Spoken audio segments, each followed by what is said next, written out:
go to the grassy side or up on the back side where we were?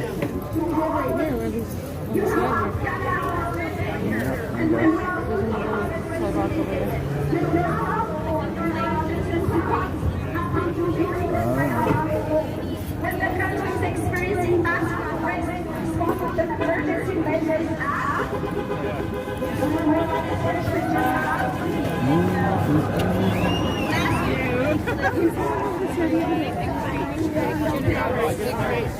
Today, we, the British, are giving you a message. We have had enough.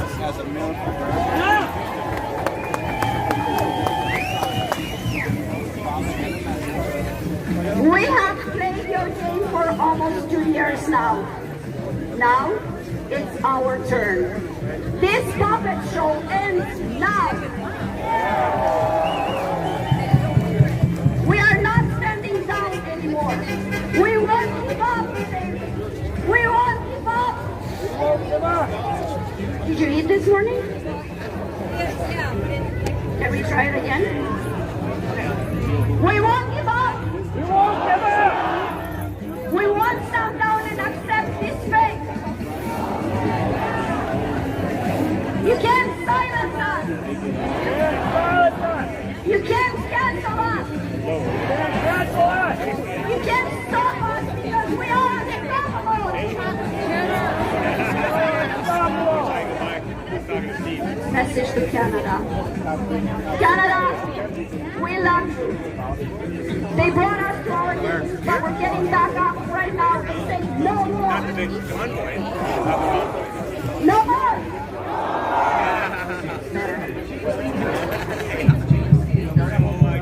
We are known for being polite and always saying thank you. The time has come to say no. We are your soldiers, and now please say it with me like you mean it from the bottom of your hearts. Okay? So, Canada, we are your soldiers. We will defend you.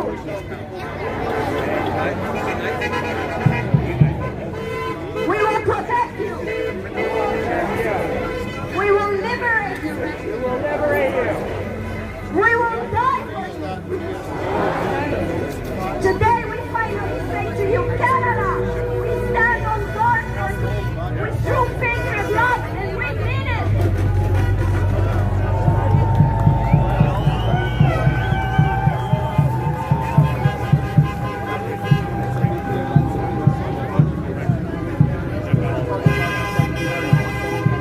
All right, thank you.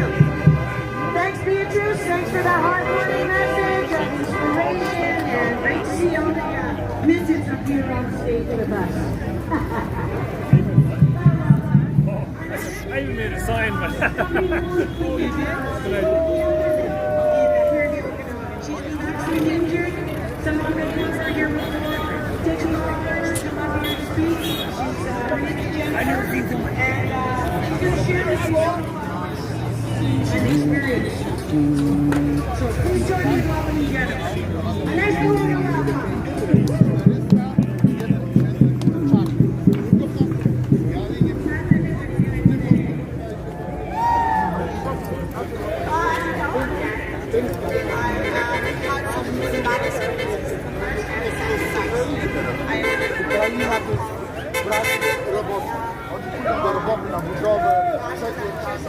Hey. Nice game, man. British Columbia, yeah. That was just in case I go to Ontario. I gotta represent my province and show how far I fucking drove to get there. Yeah. I went, right? You thinking of going still? I don't know, man. They're in Toronto, so there's still quite a few kind of hovering around. Yeah.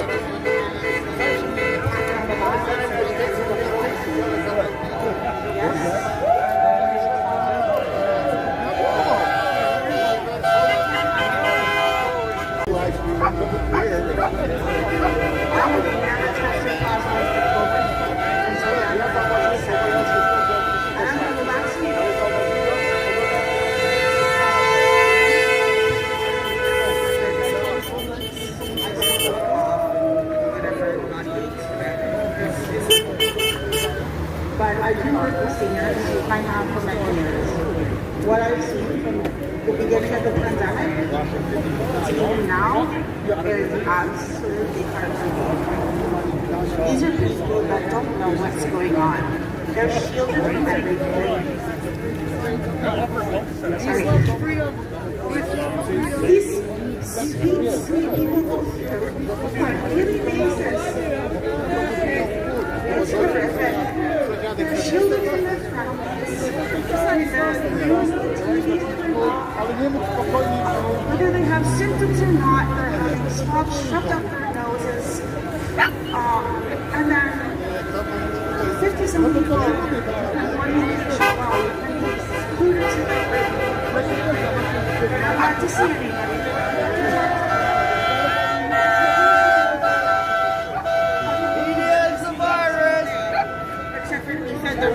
They got like a mini horn. They toned down their horn, it sounds like. Say.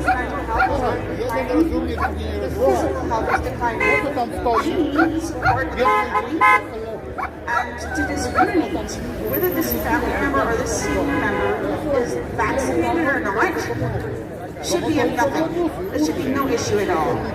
People need to start letting others see their senior members. We're supposed to be taking care of them. Not locking them up. People are generally treated kind of imagined. And it's disgusting. And I had to leave at the beginning of the pandemic due to my own mental breakdown because of what I was seeing. And my original fear of the virus because I didn't know what it was. I have small children. I didn't want to hear an outbreak and all of a sudden bring a phone call to somebody. You can just yell it out and see if he turns around. Out of this 2 years, I've met 5 people until recently that they all lived. Right? Freedom! All lived.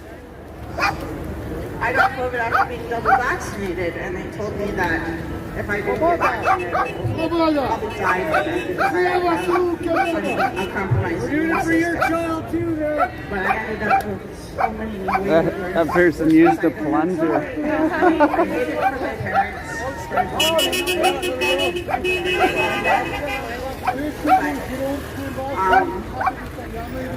I woke up and I'm just hoping that today my story can help others wake up. Because it is not a fun way to live, not knowing what's coming next. And I'm sick of watching others suffer. So that's my story.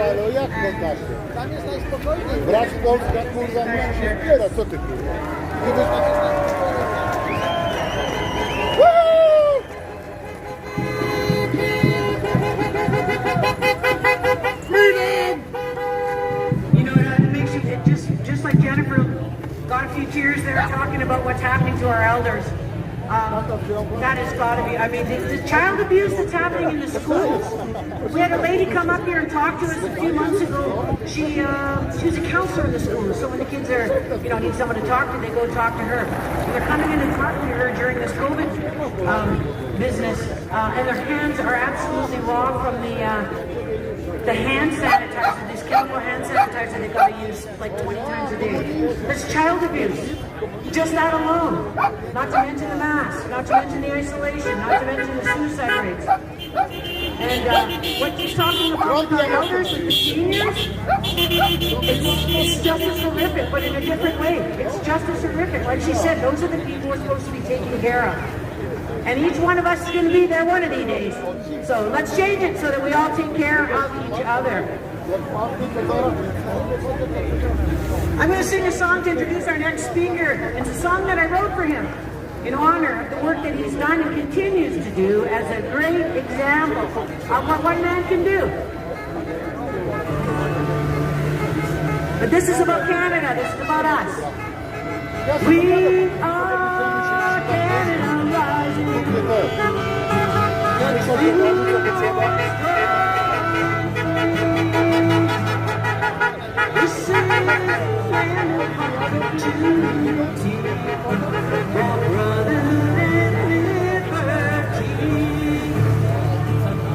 Every man and woman has the right to their own choice.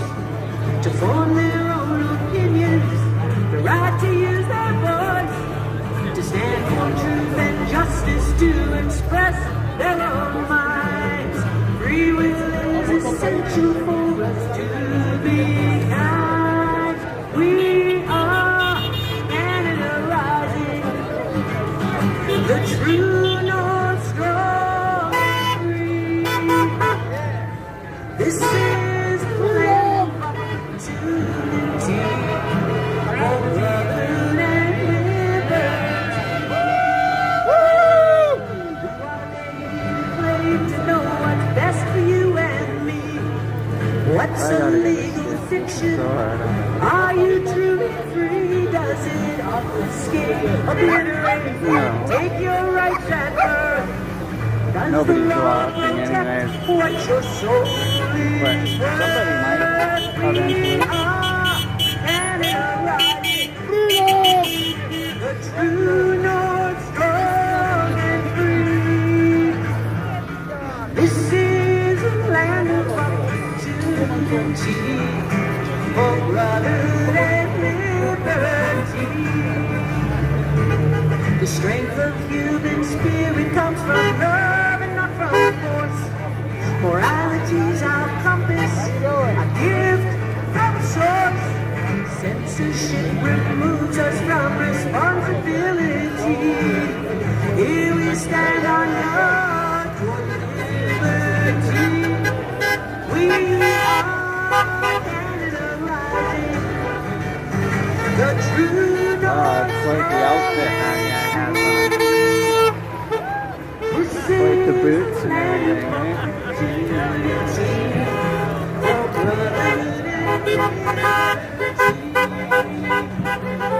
This is a land of opportunity for brotherhood and liberty.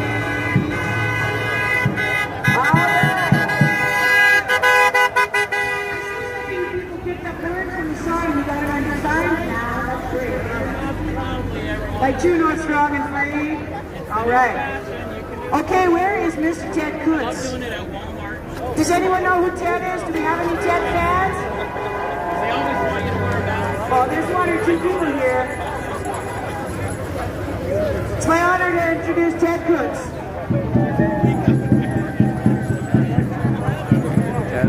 Ted's the guy that runs vaccine.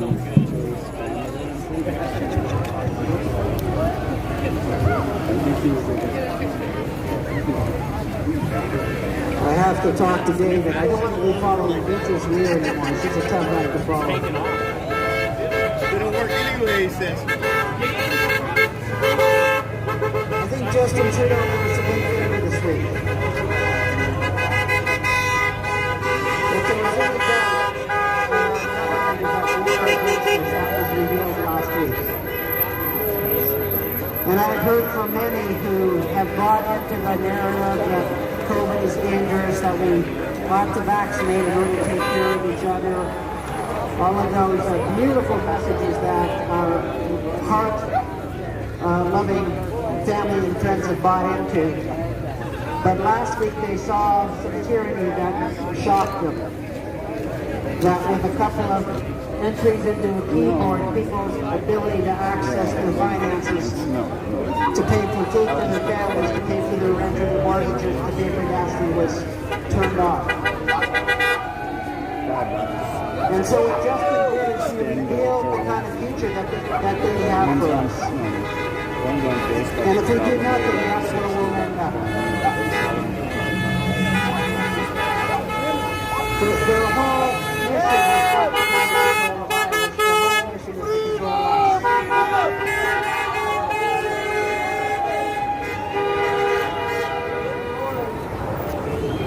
So we have work to do.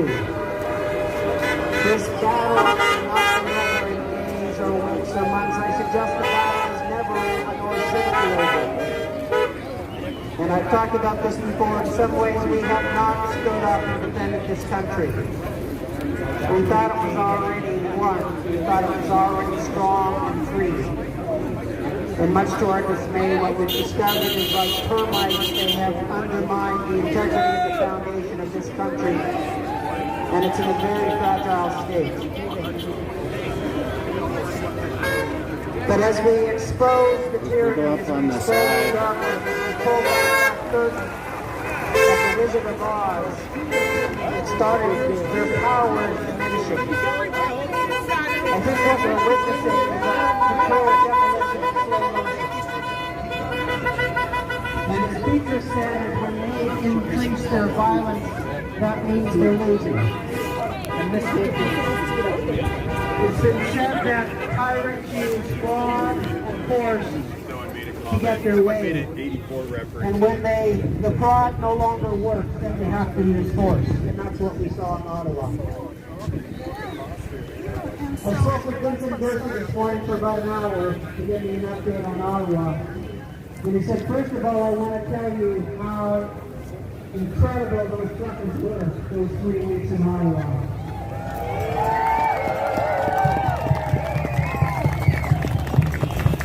He said the government did everything they could to intimidate the truckers. They threatened to take away their children. They threatened to euthanize their animals. They threatened to take away their trucks. Mark? They told them that they would take away their licenses, that they would impoverish them. And he said not one of them was willing to be intimidated by that.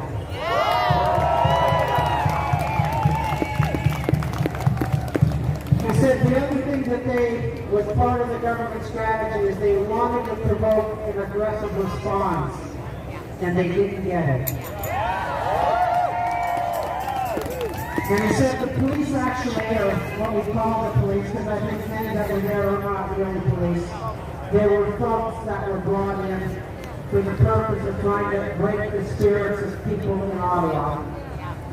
But they didn't get the kind of response they expected. They had people singing, praying, holding hands, bouncing castles. And he said the police were actually taken off guard because nowhere in their training are they trained how to respond to peaceful people.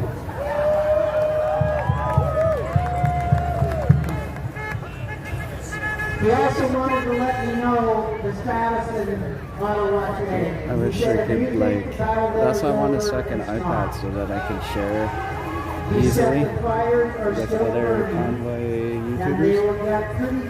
And they might restream mine. So he said, I can't reveal the details to you because we're not on the secure line. I think it's, yeah, I'm using Plandemic right now. Because we look forward to some surprises next weekend.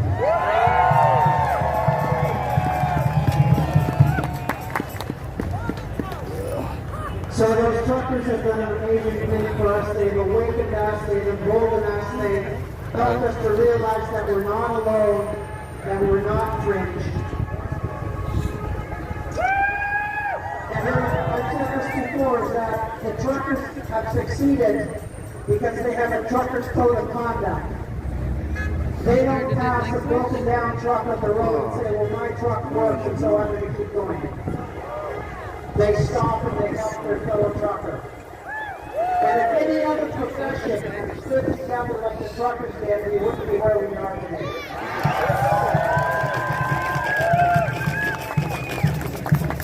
Somebody was actually on there at some point. We capture our democracy, and there's talk about which party. Oh yeah, yeah. First of all, I want to say we don't vote for parties, we vote for principles. But if I have to vote for a party, I'm going to vote for the Truckers' Party.